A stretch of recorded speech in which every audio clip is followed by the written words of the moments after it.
बनवते कांद्याचा पराठा। इथे गहूचं पीठ आणि पीठ मळून घेतलेलं आहे, त्याच्यात ते तूप लावून मळून घेणार आहे। कांदा कापून ठेवलेला आहे आणि कोथिंबीर टाकलेली आहे मध्ये। आता त्याच्यामध्ये मीठ टाकते, थोडीशी हळद,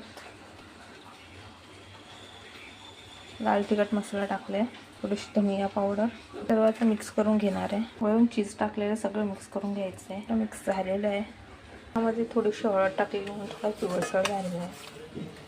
चांगलं मळून घ्यायचं आहे। मस्त अशी वाटी बनवून त्याच्यामध्ये हा सारा असं टाकायचं आहे। तुम्ही पाहू शकता असं करून त्याचा गोळाकार करून घ्यायचा आहे। अशा प्रकारे हे गोळे करून घेतलेले आहेत। तर मस्त हलक्या हाताने लाटून घ्यायचे। अशा प्रकारे आपला पराठा लाटून झालेला आहे। मस्त तूप सोडायचं आहे।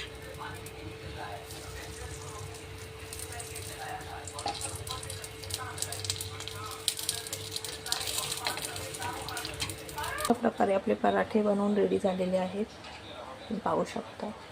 तुम्ही देखील नक्की ट्राय करा। थँक्यू।